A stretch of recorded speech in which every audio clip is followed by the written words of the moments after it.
아름다운 섬 제주에 벌어진 고난의 역사. 한 발의 총성에서 시작된 갈등은 4.3 사건이라는 역사의 비극을 만들었습니다. 아무런 죄 없이 삶의 터전과 생명을 잃은 사람들. 하지만 그들을 기억하는 것조차 허락되지 않았던 때도 있었습니다. 그러나 이제 우리는 분명히 기억해야 합니다. 기억에서 사라진 비극은 언젠간 또다시 일어날 수 있기 때문입니다.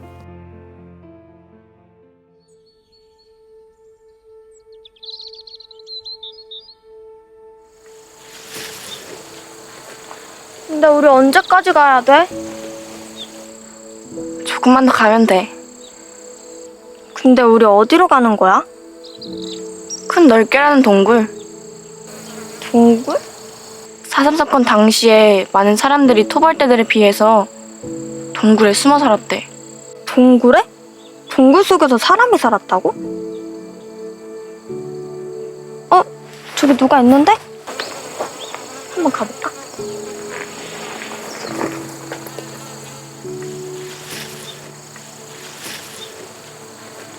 동백꽃이네?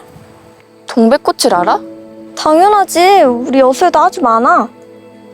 그럼 이 동백꽃이 4.3 사건을 상징하는 것도 알겠네? 아니, 그건 잘 몰라. 동백은 꽃이 떨어질 때 꽃잎이 먼저 떨어지는 게 아니라 꽃 전체가 떨어진대. 하얀 눈 위에 그대로 떨어진 동백꽃을 보면 희생당한 사람들처럼 보여서 그렇다고 해. 희생자분들을 추모하는 의미 있구나. 맞아. 이거 줘봐.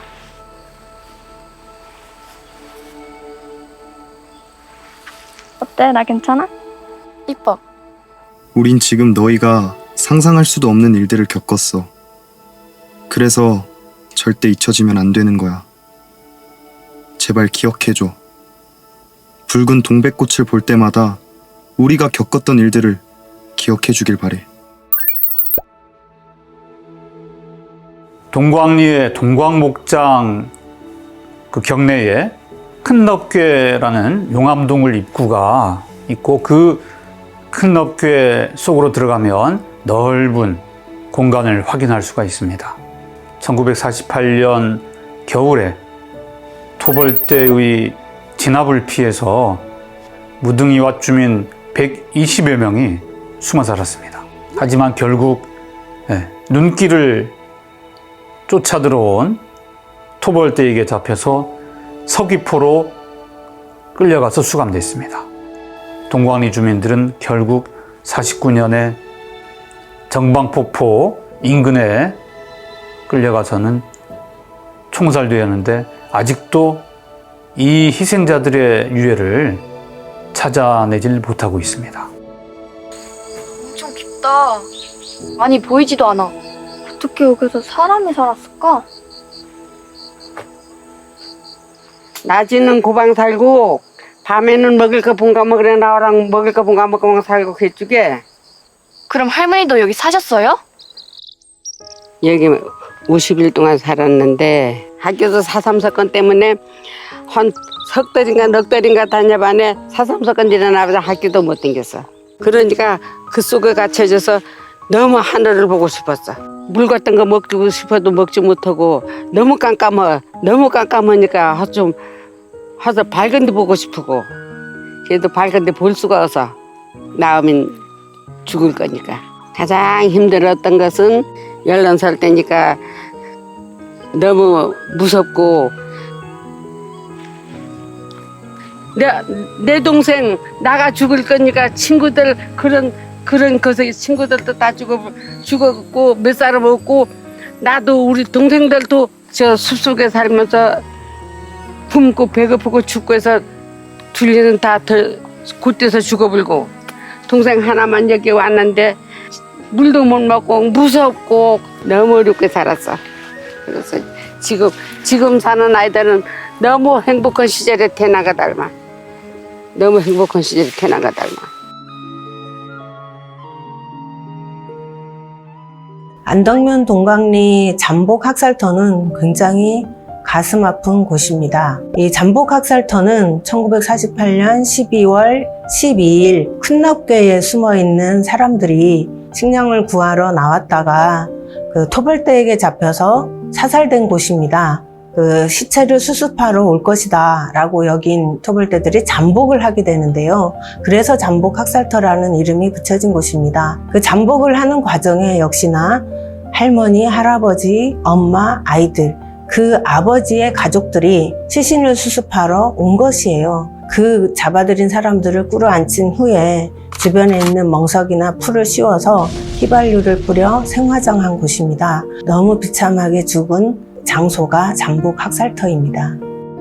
1948년 4월 3일 무장봉기가 처음 발생했을 때 제주도에 주둔했던 군인들은 강력한 진압보다는 평화적인 해결을 원했습니다. 바로 제주 주민들을 보호하기 위해서였죠.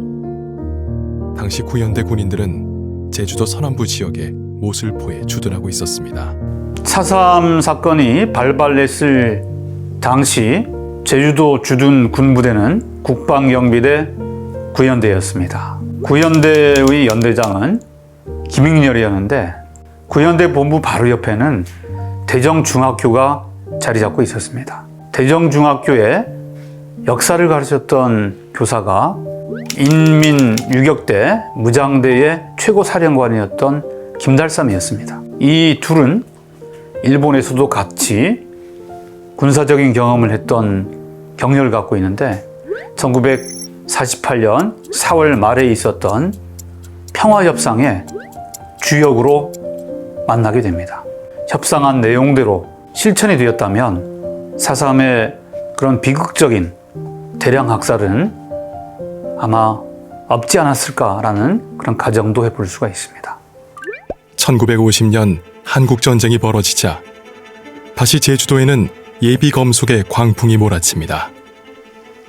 적에게 혹시 도움을 줄지 모른다는 의심만으로 제주 전역에서 많은 사람들이 체포 구금되죠. 고구마 창고에서 끌려나온 예비검속 수감자들은 학살터로 가는 것을 직감하고 트럭에 실려서 가는 중에 자신들이 신고 있던 고무신을 바깥으로 내던졌습니다. 자신들이 죽음의 길로 가는 것을 마을 주민들, 본인들 유가족들에게 알리는 징표가 되었습니다. 이들은 결국 1950년 8월 20일 음력으로 7월 7성날에 일제강점기에 탄약고로 활용되었던 크게 패인 웅덩이로 끌려가서 총살 희생당하게 됩니다. 제주 서부 지역에서 온 사람 130여 명은 물웅덩이에 안매장되고 한림 지역에서 온 60여 명은 바로 그 옆 구덩이에 안매장되고 맙니다. 유족은 물론 그 누구도 이곳에 접근하지 못하도록 경비를 강화하게 됐죠. 이들 예비검속 희생자들의 유해는 먼저 1956년 3월 달에 한림 지역의 예비검속 희생자들의 유해를 하나의 웅덩이에서 수습을 해서 금왕리의 만병디라는 곳에 그 시신들을 안장할 수가 있었습니다. 모슬포 지역의 예비검속 희생자들의 유해는 2달 뒤인 1956년 5월 달에 당국의 허가를 받아서 유해를 수습할 수가 있었습니다. 오랜 시간이 흐르다 보니 시신이 모두 뒤엉켜서 신원 확인을 하기가 어려웠습니다. 그래서 결국은 다 같이 같은 날에 장사를 치르고 또 한 장소에 같이 묻히게 되었습니다.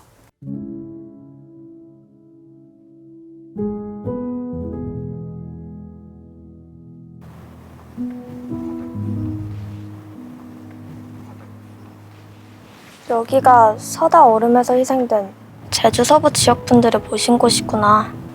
응. 백조의 손 지지라는 곳이야.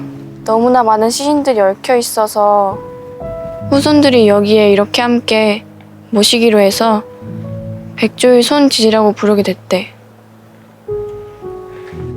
대정면, 안덕면 일대의 희생자 유족들은 132구 유해를 확인했는데 이분들의 죽음을 한 자손된 마음으로 모시자 해서 백조일손 유족회라는 조직을 만들고 그 앞에 백조일손 비석을 세우게 되었습니다. 백할아버지를 하나의 자손된 마음으로 모신다는 그런 공동체적인 아름다운 마음이 여기에 서려 있습니다. 하지만 1961년도 5.16 군사정변으로 경찰들이 이 뜻있는 비석을 파괴해버리기까지 합니다. 사람이 이렇게 잔인할 수가 있을까? 어떻게 같은 민족끼리, 아니 같은 민족이 아니라 같은 사람끼리 이럴 수가 있었을까? 내일은 더 많은 곳을 돌아볼 거야. 거길 가서 보면 그 이유를 좀 알 수 있지 않을까? 근데 있잖아, 수민아. 응? 왜? 고마워. 여행이 막 유쾌하고 즐겁지 않고 마음도 좀 아프지만 나에겐 아주 소중한 시간이 되고 있어. 정말 그렇게 생각해주니 고마워. 내일은 더 많은 곳을 다녀보자. 그래.